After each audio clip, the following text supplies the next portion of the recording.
क्या आप जानते हैं कि लाल मसूर की दाल को ब्राह्मण अपने भोजन में क्यों नहीं करते शामिल? क्यों हिंदू धर्म में लाल मसूर की दाल को मानते हैं नॉनवेज या तामसिक भोजन? तो आइए जानते हैं। वैसे तो दालें शाकाहारी मानी जाती हैं, लेकिन एक दाल ऐसी भी है जिसे मांसाहारी माना जाता है। लेकिन क्या आप जानते हैं कि ऐसा क्यों है? चलिए आज उन्हीं मान्यताओं के बारे में बात करेंगे जिनकी वजह से इसे हिंदू धर्म में तामसिक भोजन माना गया है। आमतौर पर शाकाहारी भोजन का मतलब क्या होता है? दाल, चावल, सब्जी और चपाती। लेकिन अगर किसी दाल पर ही सवाल उठ जाए तो शाकाहारी भोजन करने वाले लोग क्या करें? लेकिन यह हकीकत है कि एक दाल ऐसी है जिसे नॉनवेज के समान माना जाता है। हिंदू धर्म में लाल मसूर की दाल को तामसिक भोजन के रूप में वर्गीकृत किया गया है। लाल मसूर की दाल के बारे में माना जाता है कि यह मांसाहारी भोजन प्याज और लहसुन की तरह ही सुस्ती और नकारात्मक भावनाओं को बढ़ावा देती है। इसके अलावा भी इसे शाकाहार न मानने के पीछे कई मान्यताएं हैं। तो क्या है वो मान्यताएं और इससे जुड़ी कुछ खास बातें, आइए जानते हैं। कामधेनु गाय और मसूर की दाल को लेकर एक किंवदंती है। उसके अनुसार लाल मसूर की दाल को दिव्य गाय कामधेनु के रक्त से जोड़ा जाता है। ऐसा कहा जाता है कि यह पौधा उस जगह पर उगता है जहां पर हमला होने के बाद कामधेनु गाय का खून गिरा था। हिंदू धर्म ग्रंथों में कामधेनु गाय को एक दिव्य गाय के रूप में वर्णित किया गया है। यह गाय महासागर के मंथन से निकली थी। कामधेनु गाय किसी भी इच्छा को पूरा करने की क्षमता रखती है और उसे समृद्धि और संपन्नता से जोड़कर देखा जाता है। विभिन्न ग्रंथों में उसकी उत्पत्ति का वर्णन भी किया गया है। बताया गया है कि उसे देवताओं ने जमदग्नि और वशिष्ठ जैसे ऋषियों को उपहार के रूप में दिया था। उन्होंने कामधेनु गाय का उपयोग अनुष्ठान करने और अपनी जरूरतों को पूरा करने के लिए किया था। लोगों के कहने के अनुसार शक्तिशाली राजा सहस्त्रबाहु ने ऋषि जमदग्नि के आश्रम से कामधेनु गाय को चुराने का प्रयास किया।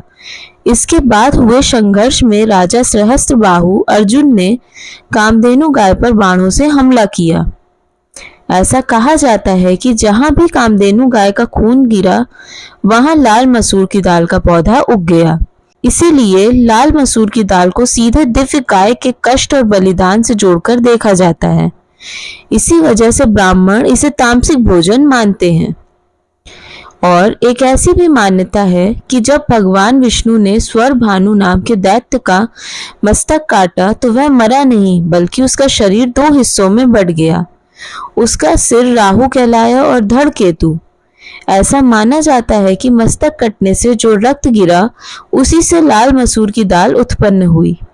यही कारण है कि साधु संत और वैष्णव पद्धति को मानने वाले लोग लाल मसूर की दाल को मांसाहार के रूप में देखते हैं और भूलकर भी इसे नहीं खाते हैं।